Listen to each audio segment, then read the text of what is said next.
Скільки коштів піде на держоборонзамовлення? Підвищено по порівнянню з минулим роком на 16%. Який вигляд має мобільний міномет «Смерека»? Чим наша медевакуація виграє у натовської? В них 1,2% смертність на етапах евакуації. Який корабель першого рангу втратив флот РФ? Чим озброїли бронетранспортери Казахстану? Та яку знижку на 83 винищувачі отримала Індія? Зі звіту Кабміну за 2019 рік стало відомо про постачання до Збройних сил 806 нових авто «КрАЗ», МАЗ, «Варта» і «Козак», а також прийняття на озброєння польської бронемашини «Онсіла», що є допрацьованою версією українського «Дозору». З нових засобів ураження армія отримала 162 протитанкових комплекси «Стугна» і «Корсар» та 48 реактивних снарядів «Вільха». Також було придбано 64 безпілотних авіакомплекси «Фурія», «Лелека», «Піді-1» і 23 станції РЕП. Що чекати цього року, дивіться далі. Рада національної безпеки та оборони під головуванням президента України схвалила основні показники державного оборонного замовлення на 2020-2022 роки. У ньому візьме участь 14 державних замовників, які, зокрема, отримують 10 мільярдів гривень під державні гарантії для реалізації оборонних програм. Держоборонне замовлення підвищено по порівнянню з минулим роком на 16%. І сума, яка ми розраховуємо в цьому році на цьому витратити, більше $1 мільярда. Із них 6,5% спрямують на виконання дослідних та дослідно-конструкторських робіт, а 10-та частина піде на імпортну продукцію. Міноборони заявили, що і цього року триватиме виконання програм створення багатофункціонального ракетного комплексу, а також проєктів «Нептун» та «Вільха», поки ДОС залишається під грифом цілком таємно. Тож про закупівлю 24 польських бронемашин «Онсіла», яку обговорюють деякі ЗМІ, чи відмову від БТР-3, говорити зарано. Відповіді на ці та інші запитання ми згодом дізнаємося у новоствореному Центрі оборонних закупівель Міністерства оборони України. У «Мотор Січ» завершили налагоджувальні роботи з випуску вертолітних лопатей з композитних матеріалів. Для виробництва придбали високотехнологічне обладнання, яке не має аналогів у пострадянських країнах. Такі лопаті забезпечують повітряному судну більшу швидкість, вантажопідйомність та належні характеристики в гірській місцевості. Вони довго служать та легко піддаються ремонту. Але на цьому підприємство не зупиняється і вводить все нові композитні елементи для таких моделей, як Мі-2 та Мі-8. Збройні сили України отримали американські керовані системи десантування вантажів Joint Precision Airdrop System. Це стало відомо під час випробувань із застосування Ан-26 на Житомирщині. З висоти майже 4000 метрів здійснили десантування вантажу, і він успішно потрапив у визначений квадрат. Така система, залежно від версії та комплектації, витримує масу від 900 кг до 4,5 тонн. Вперше GPS застосували у Афганістані влітку 2006 року. Це гідне доповнення до систем радянського зразка, що в нас є. Представники Південно-Української АЕС відвідали район проведення операції Об'єднаних сил і передали військовим у Пісках та 17-й танковій бригаді 16 квадрокоптерів. На них атомники та фермери Семенівки витратили 280 тисяч гривень. У комплекті до такого дрона йдуть батареї, підвіски та відеокамери. Нагадаємо, торік у травні вони ж передали 19 таких безпілотників. Попри те, що апарати не призначені для бойових умов, вони дуже допомагають нашим підрозділам виявляти диверсійні групи та мінні поля. Миколаївський суднобудівний завод після докового ремонту спустив на воду десантний катер «Сватове». На судні відновлено 93% конструкції корпусу та зовнішньої обшивки, систему головного двигуна та механізми десантної апарелі, а також інші вузли. Інформація про капітальний ремонт з'явилася ще у вересні 2018 року. Катер пройде військову прийомку у березні після добудови. Нагадаємо, невдовзі розпочнеться ремонт пошкоджених Росією біля Керченської протоки бронекатерів та буксиру. Науково-виробниче об'єднання «Практика» підготувало мільйонний судовий позов у відповідь на статтю про контракт з Міноборони на постачання бронемашин «Козак-2М», що є модернізованою версією «Козак-2». На прес-конференції пояснили, що вартість двійок у 2016 році складала близько 8 мільйонів 410 тисяч гривень. Попри її зростання через здорожчання комплектуючих, інфляцію та збільшення зарплат, контракт 2018 року був укладений з цією ж цифрою, проте потребував перегляду. Мы трижды в течение контракта подали заявку на Минобороны, не то, что я попросил, нет, официально, пересмотрите цену. Трижды ее пересматривали. Після цього вартість одиниці зросла на 500 000. Орієнтовна вартість Козак-2М, які пропонуються у Держоборонзамовленні 2020 року, вже понад 9 мільйонів. Також стало відомо, що зразок має 16 453 комплектуючих, з яких близько 700 закуповуються в Україні та незначна частка за кордоном.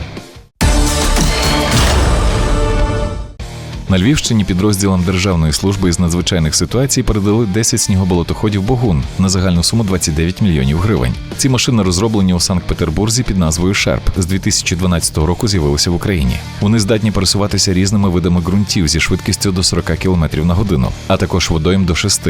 Через збільшення потоку туристів ця техніка конче потрібна у Карпатському регіоні. На рельєфі Донбасу її військові аналоги також могли би послужити.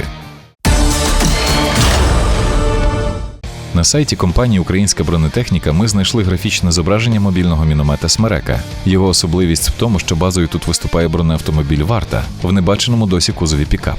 За словами виробників, таку версію вже виготовляють для іноземних замовників. Комплекс «Смерека» оснащений системою автоматичного розгортання та складання міномета, боксами для обладнання та нішами для зберігання понад 40 мін. Судячи з кузова, екіпаж складає до 5 бійців. Можливу версію розглядають і для Збройних сил України. У навчально-тренувальному центрі Сил спеціальних операцій відкрили сучасне наметове містечко, яке передав уряд США. Це найсучасніші намети військового призначення, що існують в світі. Один з них наші спецпризначенці вже випробували і залишились задоволеними. Цього року в ССО України основна увага приділена колективній підготовці та сертифікації груп спеціальних операцій. Тож цей об'єкт буде дуже затребуваний.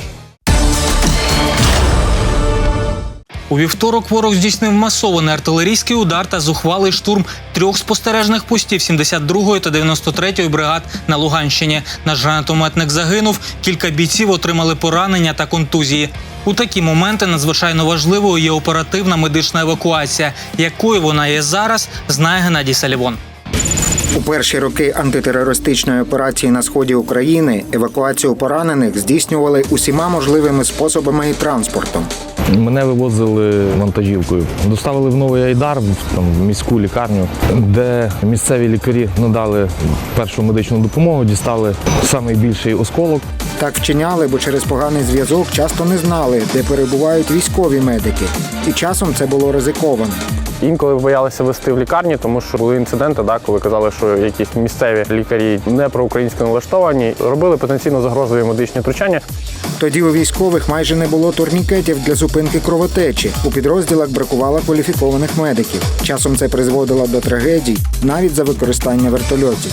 Я в той час знаходився в Харківському шпиталі, можу сказати, що в вертольот садили 5 поранених, а прилітало 3 200-х і 2 300-х. Перші спроби організовано проводити евакуацію були в армії Наполеона. Тоді поранених до лікарень відвозили спеціальними каретами, а спецавтомобілі використовували вже в Першу світову. Наприклад, герой автобіографічного роману Ернеста Хемінгуея «Прощавай, зброя» лейтенант Фредерік Генрі командував транспортним відділенням санітарної частини. Під довгим навісом вишикувалися в ряд 10 машин. Важкі тупоносі санітарні машини, пофарбовані в сірий колір і схожі на меблеві фургони. Одну у дворі ремонтували механіки. Ще 3 санітарки чергували в горах біля перев'язувальних пунктів. Ернест Хемінгуей «Прощавай, зброя», 1929 рік. Авіаевакуація стала масовою за часів Корейської війни. Тоді почали використовувати вертольоти. Найвідомішим повітряним санітаром був гвинтокрил Бел-47. Він міг перевозити 2 поранених на спеціальних ношах. Вертоліт Бел-47 мав екіпаж 1 або 2 особи. З двигуном лише 280 кінських сил він міг підняти 482 кілограми. Крейсерська швидкість 47-го – 135 км за годину, а дальність польоту – 395 км. В Кореї помітили, що із використанням вертольотів та мобільних госпіталів кількість смертей зменшилася у 8-9 разів. Тож вже у В'єтнамській війні авіаевакуація стала нормою. Так і Збройні сили України від початку агресії Росії на Донбасі юзали вертушки. Часто полягала проблема в тому, що оскільки ситуація передавалася на штаб, конкретне місце посадки було викривлення, і у самої вертушки не було зв'язку безпосередньо з тими, хто її викликав. Починаючи з 15-го року ситуація дещо змінилася, і вертушка вже почала забирати або з госпіталя, або в якихось відповідних точках збору потерпілих. Ми вирішили поточнити, що таке «золота година» у військовій медицині. Як з'ясувалося, цей термін означає, що в разі доправлення пораненого на операційний стіл за певний час, його шанси на порятунок зростають у рази. Як нам пояснили військові медики, слово «година» тут умовне. За стандартами НАТО, в руки хірургів поранений повинен потрапляти протягом 2 годин. 80% на сьогоднішній день поранених потрапляють в руки хірургів для надання кваліфікованої допомоги протягом 1–1,5 години. Таких результатів досягли, розташувавши медиків якнайближче до передової. Зараз у районі операції Об'єднаних сил розгорнуто 4 мобільних госпіталі. Створені передові хірургічні групи, до яких обов'язково входять хірург, анестезіолог та операційна сестра. Вони оперують у місцевих лікарнях максимально близько до фронту. У нас в Авдіївці поранені доставляються протягом 38–40 хвилин. У нас зараз смертність на етапах евакуації складає десь 0,97%. Це набагато менше, ніж було на початку війни, коли вона сягала 4–5%. І в порівнянні з іншими країнами, навіть з країнами НАТО, в них також десь 1,2% смертність на етапах евакуації. За останні 3 роки в медичних силах значно покращився автопарк. Зараз армія має більше 80 медичних хамерів, каже командуючий медичних сил, та понад 250 автівок Богдан-2251. На цій машині одразу можна вивезти 4 поранених людини. Тобто відкривається 2-й поверх, закидуються носілки і можна їхати. На передовій медичні авто нерідко потрапляють під обстріли. Білий колір на зеленому фоні з червоним хрестом для ворогуючої сторони – гарна мішень. Через те приходиться маскувати. Для них червоний хрест нічого не значить. Є на передовій і захищена техніка – британські саксони та український МТЛБ-С. За моєї пам'яті не приходилось користуватись нею, тому що всі задачі поки що виконувала колесна техніка. Допомогти знайти пораненого може система «Каспер», розробка якої почалась в 2015 році. Вона передбачає GPS-маячок для кожного солдата. При активації пристрою на планшеті медика вказується точне місце знаходження пораненого, а також його персональні та медичні дані з індивідуальної картки. На неї бойовий медик додає дані про поранення та стан бійця. Інформація миттєво передається на усі етапи евакуації. І там вже знають, яке готувати обладнання, ліки і транспорт. Зараз триває доопрацювання «Каспера» для інтеграції в інші системи керування військами. А весь процес надання допомоги за стандартами НАТО поділено на 4 рівні. Перший – допомога або самодопомога на полі бою та евакуація до медпункту батальйону. Другий – евакуація до мобільного шпиталю чи хірургічної групи. Кваліфікована невідкладна допомога. Евакуація до шпиталю у Харків чи Дніпро. Третій рівень – кваліфікована допомога та евакуація до військово-медичних центрів Києва, Одеси, Вінниці чи Львова. Четвертий – спеціалізована допомога та лікування. В деяких випадках з 2-го рівня пораненого переводять на 4-й. Наприклад, в разі поранення в серце евакуюють одразу в Інститут невідкладної хірургії Зайцева в Харкові. Оминаючи 3-й етап, нам вдалося рятувати більше 10 поранених в серце. Під час евакуації з 3-го на 4-й рівень використовують і санітарні літаки Ан-26. Наш реанімаційний зал, сюди завжди поставляє самого тяжчого хворого. Тут підсудний кислород йде в нас, апарат ШВЛ ставиться. Ми можемо штучне дихання його транспортувати на ШВЛі. 4-рівневий принцип надання допомоги значно зменшив бойові втрати наших військових. До того ж побільшало і самих бойових медиків. Їх готують в 205-му навчальному центрі та екіпірують за стандартами НАТО. А про це вже розповімо у наступних наших випусках.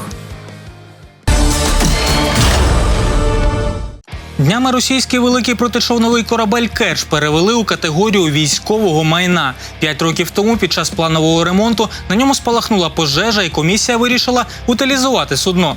Отже, на Чорноморському флоті РФ залишився останній корабель першого рангу – ракетний крейсер «Москва». Решту новин з броярської сфери світу за тиждень дивіться далі.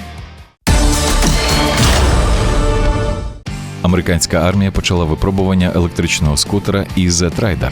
Активна фаза тестів відбудеться під час навчань Army Expeditionary Warrior Experiments на військовій базі Форт Беннінг, що у штаті Джорджія. Зразок являє собою чотириколісну платформу з приводом 4х2 та 4х4. Лінійка двигунів має агрегати від 2,4 до 18 кВт, а батареї ємністю від 1,7 до 3 кВт-годин. EZ Rider може нести до 200 кг і тягти спеціальний причіп при температурах від мінус 20 до плюс 75 градусів за Цельсієм. У Казахстані відбулися випробування бронемашин «Борис» 8х8 та «Орлан» 4х4 з новими бойовими модулями.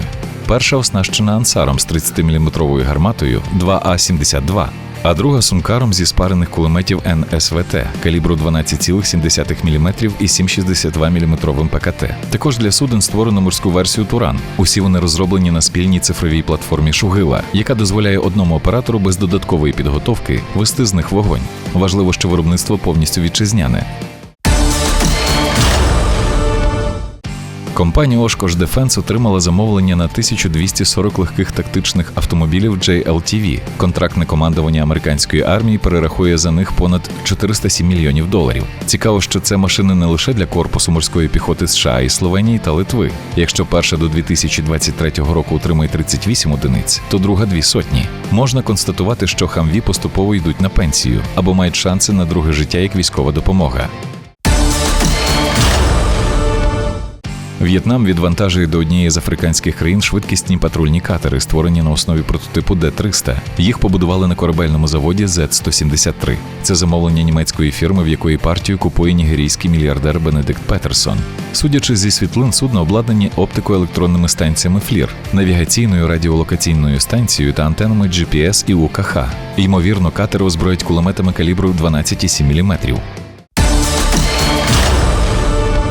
13 лютого Пакистан ввів до складу національного флоту корвет PNS «Ярмук». Церемонія відбулася у румунському порту Константа, а будівництво за контрактом 2017 року тривало у місті Галац. Повна водотонажність судна – 2300 тонн, а довжина – 90 метрів. Максимальна швидкість корвету становить 22 вузли. Про озброєння даних немає, проте авіакрило здатне розміщувати гелікоптери. У травні флот Пакистану поповнить ще одне таке судно. І обладнати обидва планують в країні приписки. Державний військово-промисловий комітет Республіки Білорусь оприлюднив відео прототипів ударних авіабезпілотників від конструкторського бюро «Дисплей». Перший дрон «Квадро 1400» озброїли парою РПГ-26. Він здатний виконувати ударні, розвідувальні та вантажні місії упродовж 25 хвилин на максимальній висоті до 5 кілометрів. Другий зразок баражуюча труба поєднали з одним РПГ-26. Він може працювати лише 15 хвилин на висоті до 2000 метрів. Межуючи з Росією, такі розробки не завадять. З заводського аеродрому Таганрозі вперше злетів побудований для Міністерства оборони Росії пошуково-рятувальний літак-амфібія Б-200ЧАЕС. Торік виробник заявляв, що українські двигуни Д-436ТП, якими він оснащений, замінять на російсько-французькі СЕМ-146. Проте, за даними національного промислового порталу, їх досі постачають за перебрік. Цікаво, що російське оборонне відомство розривало контракти на Б-200ЧАЕС у 2013 та 2017 роках, бо проєкт став довгобудом. Зрештою, крига скресла. Індія провела одну з найбільших угод у сегменті військової авіації. Її ВПС придбала 83 одномоторних винищувачі Теджас Марк-1А разом із пакетом технічного обслуговування і розвитку інфраструктури за майже $5,5 мільярдів. Хоча спершу ціна була на 31% вища, і це не влаштовувало індійських військових. Випробування літака має завершитись до 2022 року. Варто зауважити, що паралельно Індія закуповує 36 французьких машин «Рафале» за більш ніж $8 мільярдів. Наступного разу дізнаєтесь про вітчизняний камуфляж «Мавка». А на сьогодні це все. Дивіться нас на 24 каналі та Ютубі Військового телебачення України. На все добре.